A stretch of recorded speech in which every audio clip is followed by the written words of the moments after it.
A pleasure to meet y'all at last, and welcome back to some more Honest J Nowak Super Foam Flying. And let me tell you first off that there's really going to be a lot of things revolving around me collecting Nerf blasters, talking about Nerf blasters, utilizing Nerf blasters to the best of my ability, and most importantly, to have a lot of fun doing it. So for today's pick that I have, let's get on going back to the Ultra line yet again. Yeah, you might think this is basically the 8, because it is in fact the exact same as the Ultra 8, otherwise known as the Project Dorado, but here we have ourselves Project Scream Machine, as they've called it.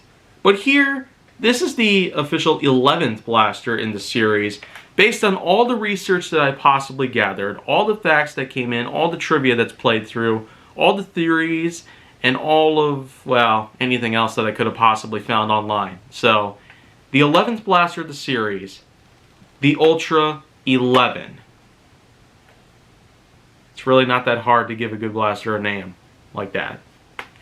And I call this good for the most part. I'm almost being hypothetical in a way because, well, when you look at it, well, like, what kind of stock is this? I feel like maybe it's supposed to nestle on top of the shoulder like this, but I can't really get the feel for it. Maybe I gotta go like this. Yeah, that's how I'm able to get a good solid stance based on how this can be held in a way. But to be fair, I'd say because of this being the 11th blaster in the series, being a complete and total reskin from Project Dorado, the 8, it's probably just a possibility that the fact that they wanted to go ahead and re-release one of their older blasters just so this could be brought onto the American marketplace. And again, that's probably because of the fact that because the Dorado, the 8, was released outside of America, and Hasbro did not necessarily have the timing to do an American release on it, they instead gave us this. But hey, you know what? An Ultra Blaster with a completely different color scheme, well, apart from the simple black, white, and gray, as well as orange, of course. You can't really have a Nerf Blaster without a nice fluorescent orange, especially on the barrels, where it's a big trademark for most toy guns out there, these days, especially. But with the addition of metallic blue being used on the Ultra placard, again, on only one side, because this time, the placard's all white, in line with the majority of the body of the blaster's white paint scheme itself. So, again, that's a little further down the ditch than you might have ever possibly imagined, but still, you know what? The usage of metallic blue, or blue topaz, the way I see it, actually is not a bad idea in a way. It pretty much goes in line with the rest of this nice sort of baby blue that surrounds all the things, including the end of the stock, the tack rails, the iron sight, the foregrip, and then of course there's the jam door. Because, well, it's obvious that this is a combination of both the Dorado and the 2, pretty much. The 2 and the 8 blended together to make this. So, the 2, of course, I mentioned this because, well, after all, the functionality is actually like the 2 because, well,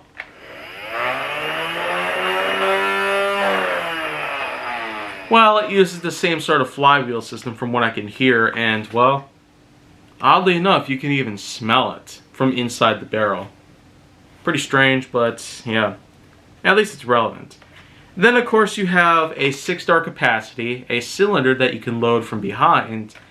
So, again, the 8 was certainly based off of the 2's overall functionality, but it does modify it quite a bit. Apart from having a foregrip on top, some more changes in the outside to make it seem like a more original design, a triangle-shaped muzzle, which honestly is pretty unique.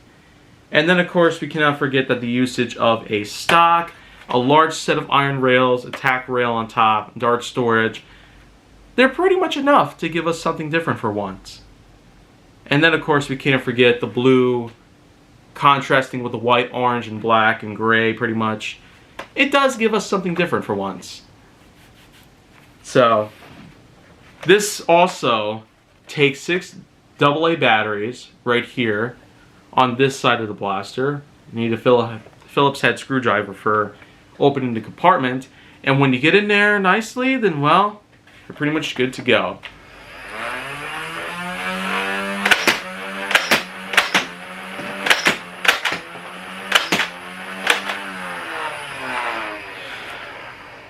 And then of course for reloading, it's as simple as this right here.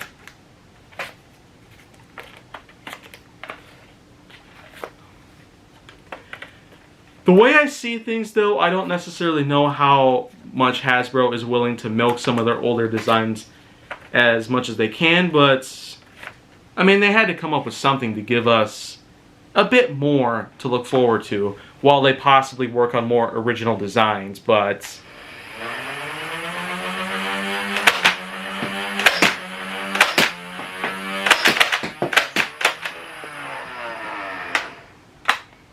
now, when discussing this in contrast to, well, its older predecessor, the 8, of course this thing operates the same.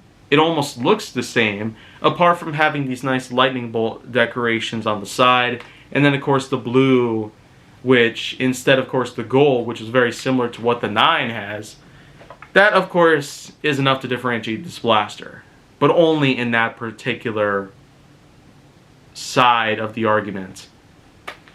Overall, well, the 11th blaster in the Ultra series was probably little more than just a simple reskin. It probably could have had a lot more potential in any possible way, and I really could have seen Hasbro doing a whole lot more with the Ultra line than what they've already given us. They gave us 7 different blasters, which were named after numbers, and since then they've moved on to going with different names. Why change something that wasn't even broken to begin with? Why change anything that's not even been damaged? If it's not broken, don't fix it. It's the Ultra 11. Just like when I've already talked about a few other Ultra Blasters so far. I talked about the 9. I've mentioned that there is also the 12, which is actually called the Select.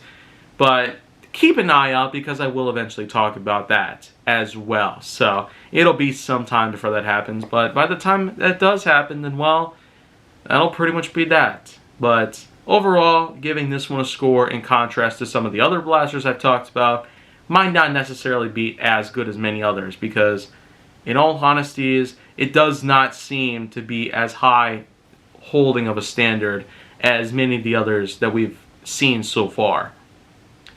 And as a result, well, 6.7 out of 10 is probably the best that I could have possibly given it, regardless of how anybody else would have felt about it, and regardless of how anyone else would have perceived it.